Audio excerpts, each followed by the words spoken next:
My name is Jessica, and for as long as I can remember, I have felt like an afterthought in my family. Growing up, everything was always about my younger sister, Betty.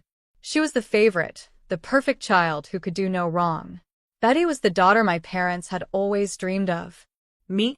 I was the quiet one, the bookworm, the girl who preferred solving math problems instead of going to parties. I loved learning and was good at it, but in a family that cared more about charm than intelligence, I often felt invisible. I remember one day when I was 13 and Betty was 11. We were at a family barbecue, and I had just won a regional spelling bee. I was so excited to share the news. Mom, Dad, guess what?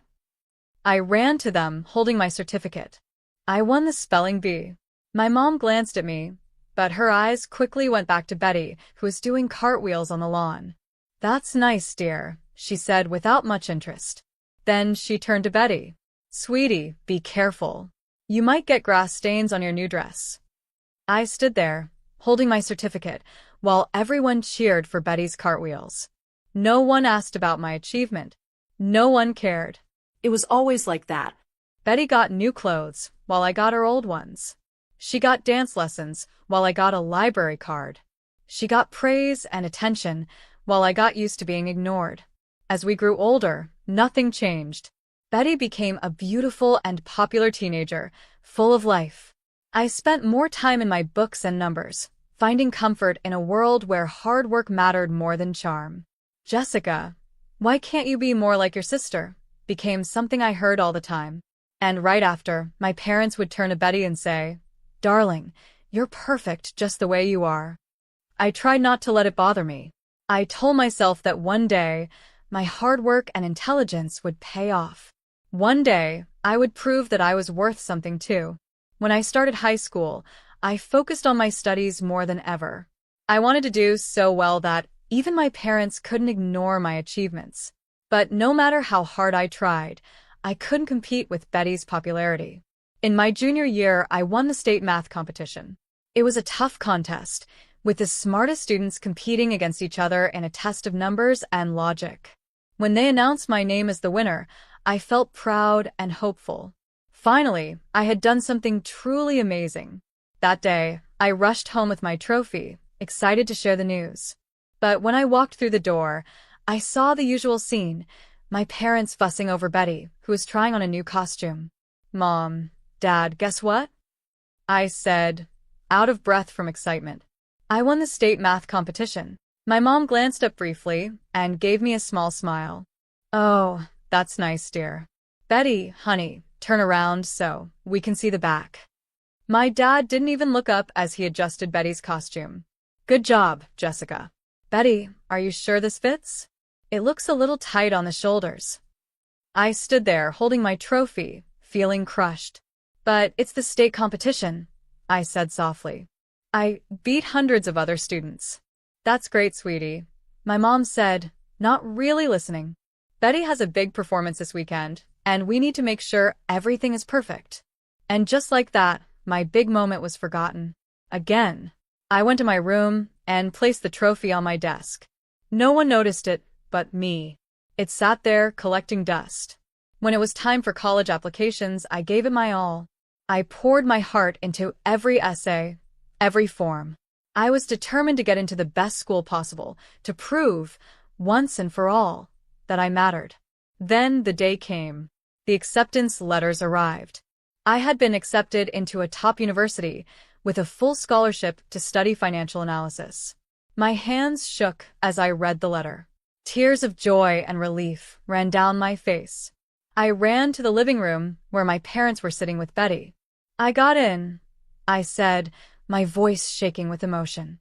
"A full scholarship to study financial analysis at." Before I could finish, Betty suddenly jumped up. "Oh my God, I forgot. I need a new costume for my performance next week." Just like that, the spotlight shifted.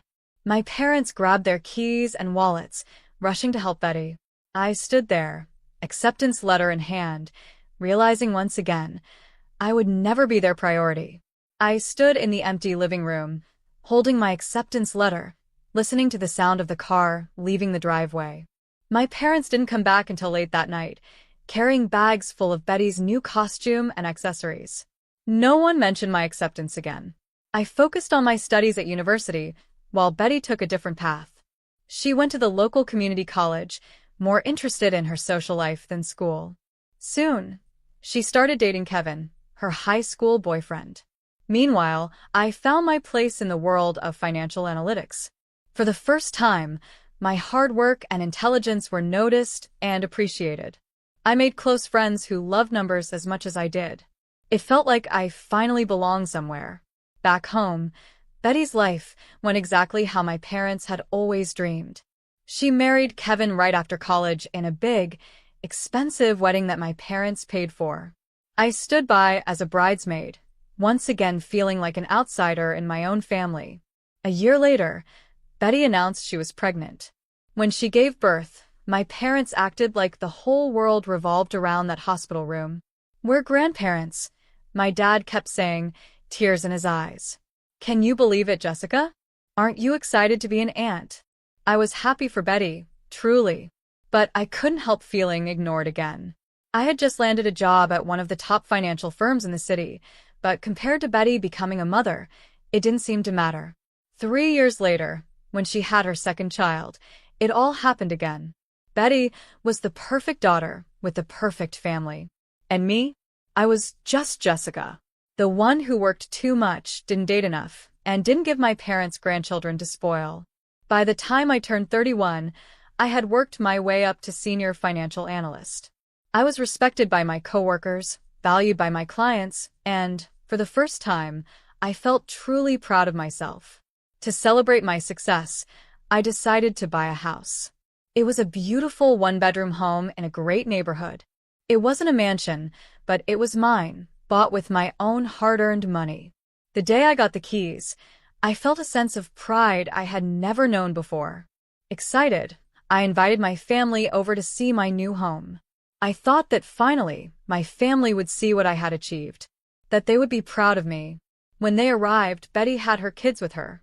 My parents were busy fussing over their grandchildren while I showed them around the house. My mom's main comment was, "It's such a big house for just one person, isn't it?" I felt my heart sink. "It's an investment," I explained. "And now I have space for a home office." "Well, I suppose that makes sense," my dad said, but his tone made it clear he didn't really mean it. As they were leaving, I heard my mom whisper to Betty, "It's a shame Jessica doesn't have a family to fill that big house. But I suppose her career is important to her." A few months later, after I had settled into my new home, I got an unexpected invitation to a family dinner. I was surprised. My family often forgot to include me in gatherings, thinking I was too different or uninteresting. But I accepted, hoping maybe things were changing.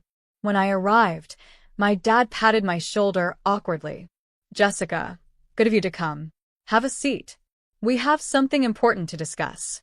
A bad feeling formed in my stomach. Important discussions in my family usually meant something good for Betty and something disappointing for me. Still, I sat down and forced a smile. During dinner, the conversation was all about Betty's kids and Kevin's job. I tried to mention a big project I had just finished at work, but before I could finish my sentence, Timothy started crying for more dessert. My words were ignored. After dinner, we moved to the living room. My mother cleared her throat. "Jessica, dear, we've been thinking." I tensed, unsure of what was coming next. "You're single and don't have children," she continued, as if she were talking about a serious problem. "And you have that big house all to yourself." "Yes," I said slowly, not liking where this was going. My dad spoke next. "Well, we think it would be best if you gave your house to Betty and her family." I blinked, sure I had misheard. "I'm sorry, what?" "Give them the keys and move out," my mom said, as if she were asking me to pass the salt. "They need the space more than you do." I looked around, waiting for someone to laugh, to tell me it was a joke. But no one did. Their faces were serious. Betty sat there, looking pleased, while Kevin patted her shoulder as if to comfort her. "You're joking, right?" I finally asked. "Now, Jessica," my mom said in that condescending tone she always used when she thought I was being difficult. I knew what was coming next. "Don't be selfish, Jessica. Betty needs the space more than you do, my mom said. You're just one person after all. It's your duty as her sister, my dad added, as if that settled everything.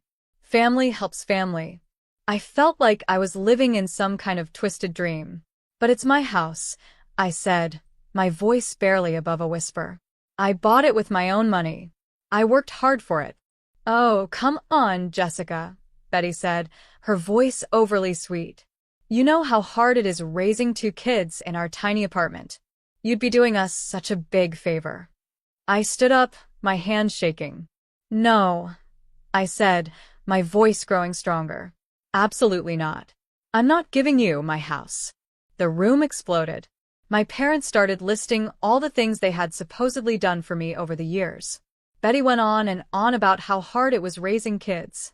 Kevin just sat there nodding, as if all of this made perfect sense. As I walked out, I heard my mom call after me. Think about it, Jessica. Don't be selfish. The aftermath.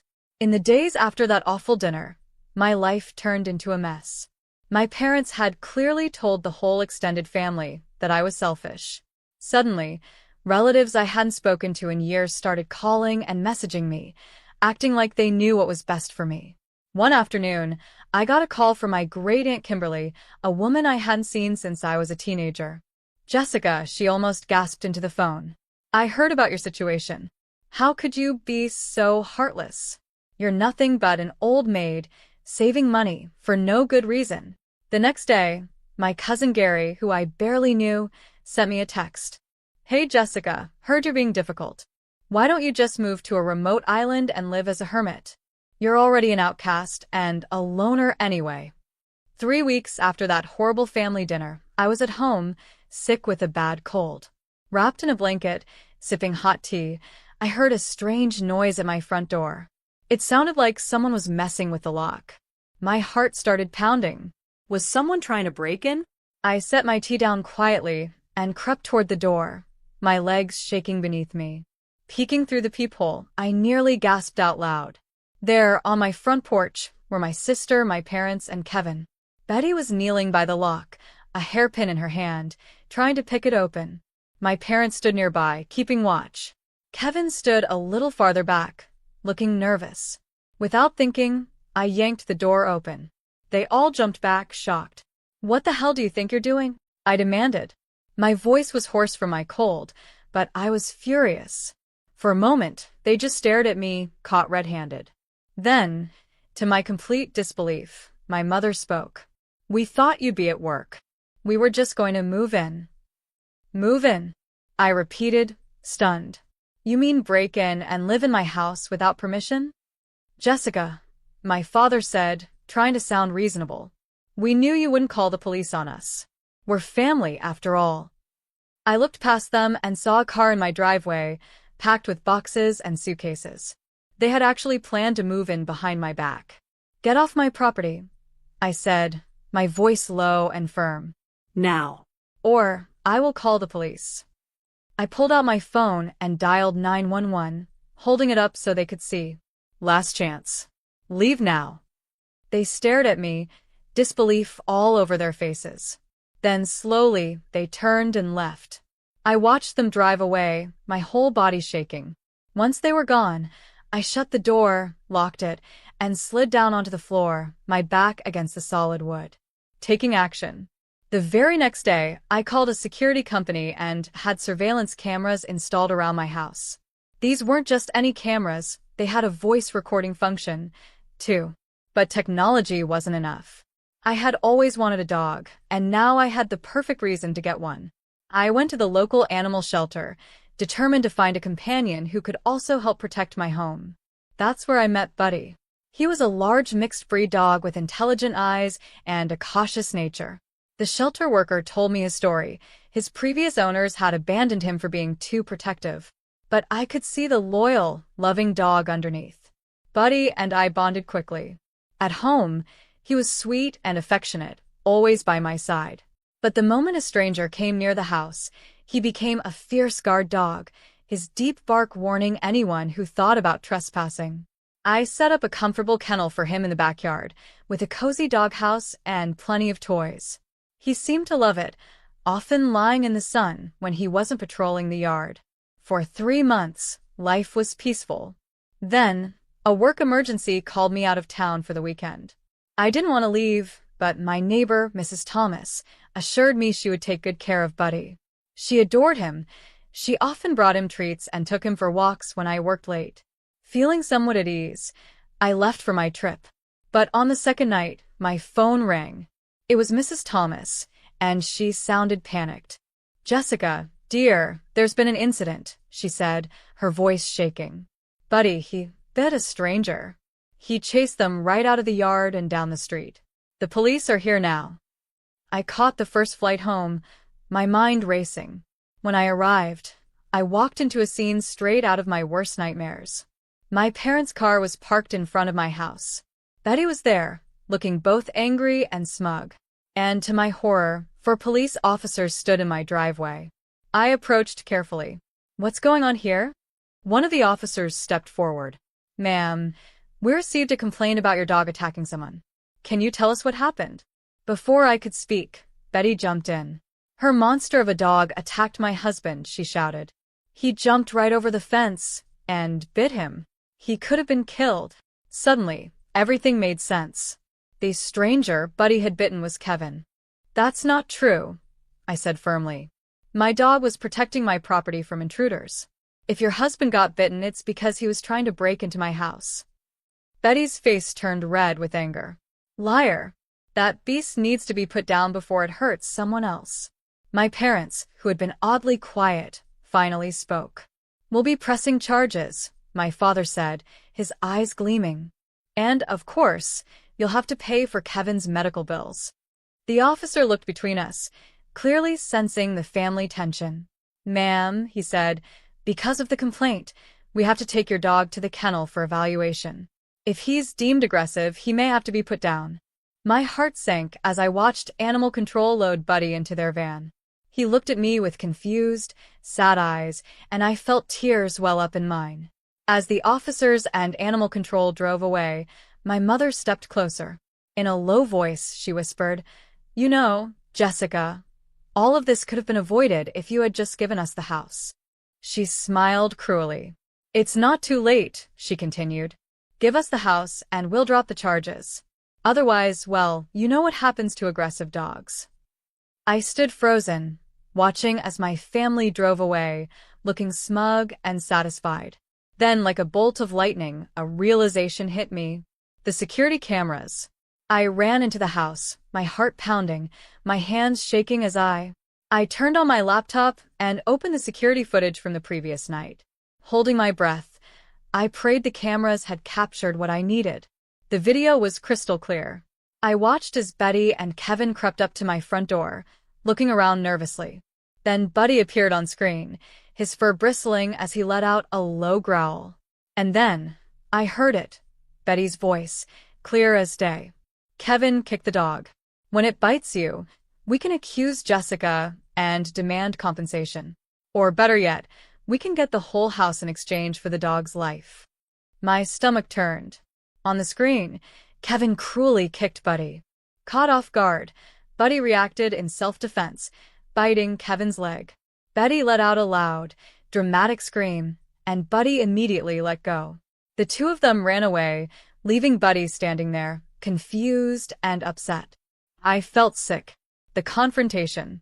The next morning, I called my parents, keeping my voice steady. "I think we need to have a serious conversation. Can you all come over to my house?" There was a brief pause, then my mother's voice came through, overly sweet. "Of course, dear. We'll be right over." An hour later, they arrived, my parents, Betty, and Kevin, who now had a big bandage wrapped around his leg. As they walked into my living room, I could see the smug looks on their faces. They thought they had won. Betty started looking around, making herself at home. "We'll need to get rid of this ugly lamp," she said, wrinkling her nose. "And this couch? Not good enough. We'll replace it with something more family-friendly." I bit my tongue, letting her continue acting as if she already owned my house. Finally, I cleared my throat. "Before we discuss anything," I said, keeping my voice calm despite the anger burning inside me, I think you should watch something first. I gestured toward the large TV on the wall. Please, all of you have a seat. They hesitated, confused, but sat down. Betty perched on the armrest, looking annoyed. And then I pressed play. I watched as my family's faces turned pale. Their expressions changed from confusion to shock, and finally, to horror as they realized they had been caught on camera. Betty was the first to break the silence. It was just a prank, she stammered, her voice high with panic. We didn't mean any harm. Kevin quickly nodded, wincing as the movement hurt his injured leg. Yeah. Just a joke that went too far, he added. No need to make a big deal out of it, right? But my parents understood how serious the situation was. My father leaned forward, his face pale. Jessica, sweetheart, he said carefully, let's not do anything drastic. There's no need to make this public. We can settle this as a family. I couldn't help but smile, a cold, humorless smile that made them all flinch. It's a little late for that, don't you think? I said, glancing at my watch. And speaking of late, I believe we have some guests arriving. Right on cue, there was a knock at the door. I opened it to reveal 4 police officers, whom I had called earlier that morning. Perfect timing, I said, stepping aside to let them in. Officers, I have evidence of an attempted break-in and blackmail. What followed was a blur of activity. I explained everything to the police and showed them the security footage. The officers watched it closely, then turned to Betty and Kevin. A moment later, they were being handcuffed. As the officers read them their rights, my parents broke down in tears. Jessica, please, my mother sobbed.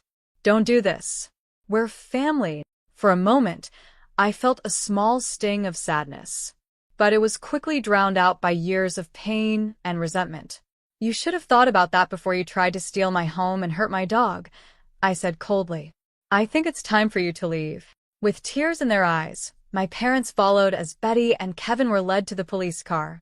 A fresh start. That evening, feeling lighter than I had in years, I went to the animal shelter to bring Buddy home. The moment he saw me, his tail wagged furiously, and he covered my face with excited kisses. Let's go home, Buddy, I whispered, hugging him tightly. The following weeks were a whirlwind. Betty and Kevin were arrested and taken to trial. With the clear security footage as evidence, they were found guilty of attempted break-in and blackmail. They were given a hefty fine, money that was awarded to me, and sentenced to probation. I decided to cut off all contact with my immediate family. However, I felt the rest of the family deserved to know the truth. I sent a detailed message to all our extended relatives, explaining everything that had happened. I also included copies of the security footage as proof.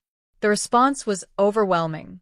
Aunts, uncles, and cousins who had once called me selfish now sent messages of support and apology.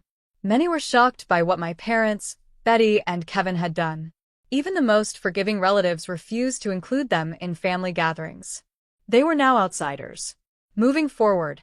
As for me, life only got better. I continued to do well at my job, finding more satisfaction in my work than ever before. Buddy and I settled into a peaceful routine, enjoying long walks in the park near our home. It was on one of those walks that I met Brian, a kind-hearted software engineer with a golden retriever named Bella. We hit it off right away, bonding over our love of dogs and our similar experiences with difficult families. We exchanged numbers and started dating. Day by day, our relationship grew stronger.